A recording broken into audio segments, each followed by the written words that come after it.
He said the ink on my fingers looked like proof. Proof of what? I asked, but my voice trembled, because I already knew. The first letter smelled of dust and old glue. I slid it into The Great Gatsby on the third shelf. He would come at 1910, he promised, the light by the window turning amber. I waited behind the travelogues like a guilty statue. When he lifted the book, he didn't open it. He just looked up at me, and the way his eyes softened felt like a door I'd been pushing for years suddenly giving way. "I'm married," I whispered. He nodded. "I know." He was a photographer. He said light finds cracks. I said I was not a crack. He smiled and said, "Then let me be shadow." The kiss tasted of paper and fear. At home, I overcooked dinner, and my husband talked about routes and deadlines and drivers who tried to cheat the tachograph. I smiled when I should, laughed when I must. Later, while he showered, I wrote a second letter, my hands shaking, my breath short, as if the confession would stitch me back together. I hid it in Wuthering Heights. He texted a single comma as a confirmation. A comma. A pause, not an end. I thought the universe was winking at me. The next day, the letter was gone ahead of time. Someone was reading us faster than we could live. That night my husband brought home a random book from a kiosk. He put it on the table between ketchup and salt. "For you," he said. To relax. It was Wuthering Heights. The spine looked broken, like a neck. I told myself it was coincidence. I told myself 100 things until the words turned to static. The photographer laughed softly when I told him. "Coincidences don't sign names," he said, and he ran his thumb across the camera leather as if it were skin. We decided to move our dead drops deeper.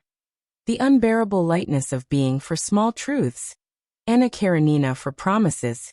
Invisible cities for dreams we had no right to imagine. The bookseller watched us with sleepy eyes and yellowed fingers. And I tried to imagine him young. The kind of young that believes letters can save people. The photographer pushed me toward a cliff I thought I wanted to jump from. "Leave your ring in a book," he whispered, "so I can find you with both hands." My throat closed. I couldn't. I wasn't that brave or that cruel. We compromised.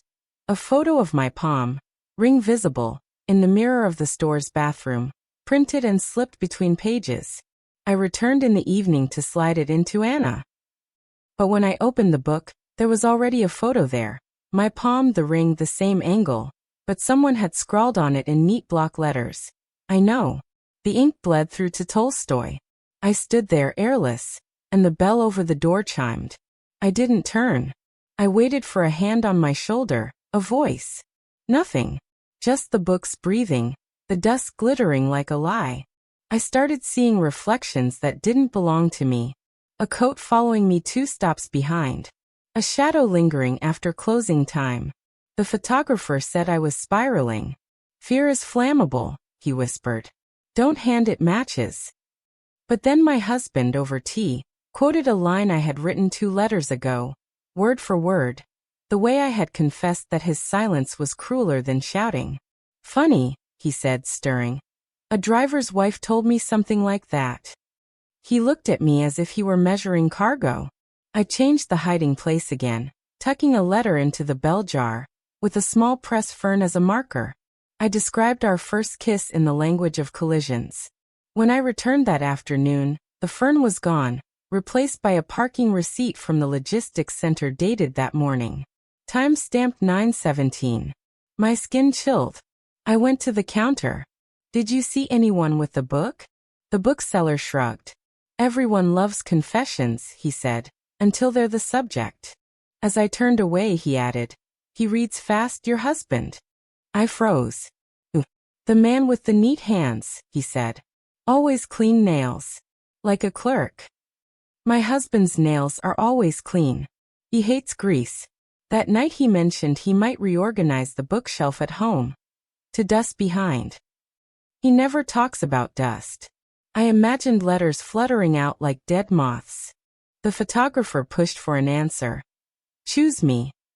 He wanted a yes folded into paper, a yes that would leave an imprint on his palm. My husband began asking questions that weren't about routes anymore. What did you do at lunch? Why is your lipstick smudged if you ate soup? Why is there a smell of old glue? Do schools use glue? I lied with the agility of someone sprinting across rooftops. The photographer, impatient, suggested a revelation. Put your ring in invisible cities. I'll buy it at 6 and we'll disappear. He liked the poetry of disappearing through invisible streets. I said yes and then stood at the shelf at 5:59. Heart like a drum test. The ring weighed nothing and everything. I slipped it between pages and stepped back. A hand reached over mine, quick, precise, and took the book. Not the photographer's hand. The nails were too neat. I followed the coat to the register. The bookseller didn't look up. Money changed hands. The bell chimed. I ran into the street like a woman in a bad film, and saw only tail lights. The photographer arrived breathless at 6:03, saw my empty fingers and my face and swore. We searched the bins of unsorted stock vacantly, like grief. He knows, I said. We don't know that, he lied badly. In the alley behind the store, a stray cat batted a ring of cheap metal. I hated it for a second. I decided to take everything back. I came at closing, palms sweating, spine hot.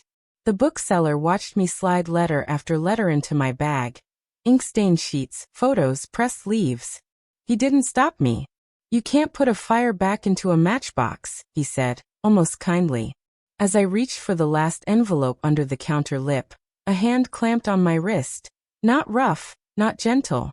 The inspector? A neighbor? I turned and saw my husband. He looked at my bag, my throat, my eyes, like a checklist. Let's go home, he said, as if I were a shipment delayed, ready to be rerouted. I pulled back. The photographer stepped from between travelogues, white-faced. The bookseller finally raised his voice.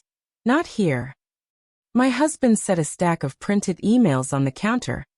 Screenshots of my words to a man I loved, bracketed, highlighted.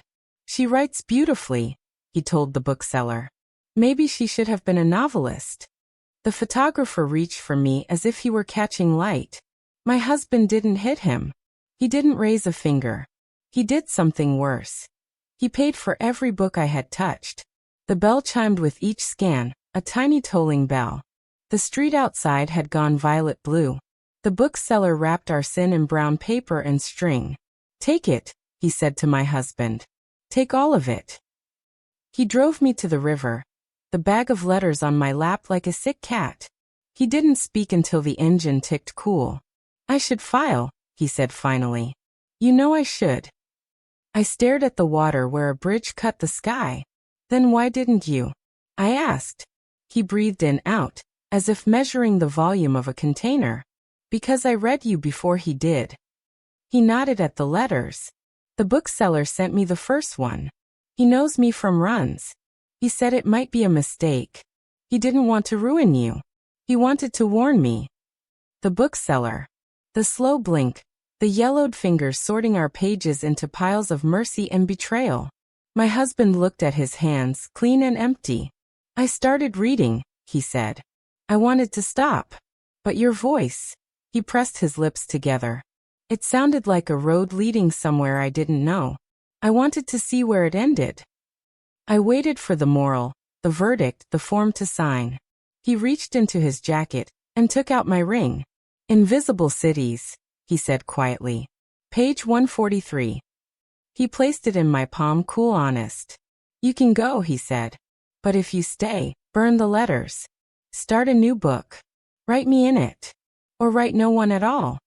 The photographer texted a question mark, then a photo of a train roof at night.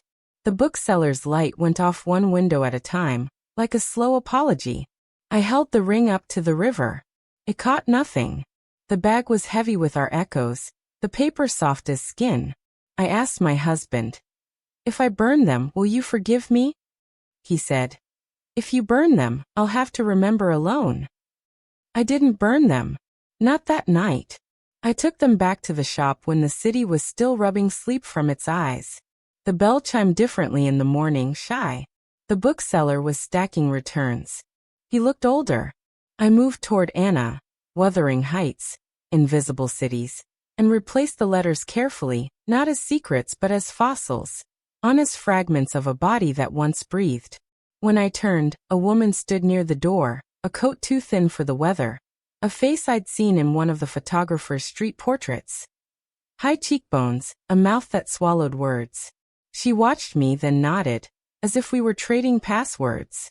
"You're early," the bookseller told her. "He won't be in until 9.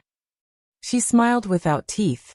"I'm not here for him," she said, and reached for Wuthering Heights. She opened it, considered the blank space, and slid in a folded page from her wallet. The bookseller didn't blink. "Everyone loves confessions," he murmured, "until they're the author." She left. I stared at the shelf. My hands were clean. I walked home through a light that didn't feel like punishment. On the bridge, I stopped and texted the photographer. "No more letters." He replied with a single comma again. A pause. Not an end. My husband was at the table, a mug cooling, his eyes shadowed like dusk. I set the ring between us. He looked at it, then at me. "Libraries keep histories," he said. "Homes don't have to." I didn't answer. In my head, a new book opened, blank, terrifying. I can keep writing. I can close it. I can leave it on the shelf for someone else to find. What would you do if the next page was yours?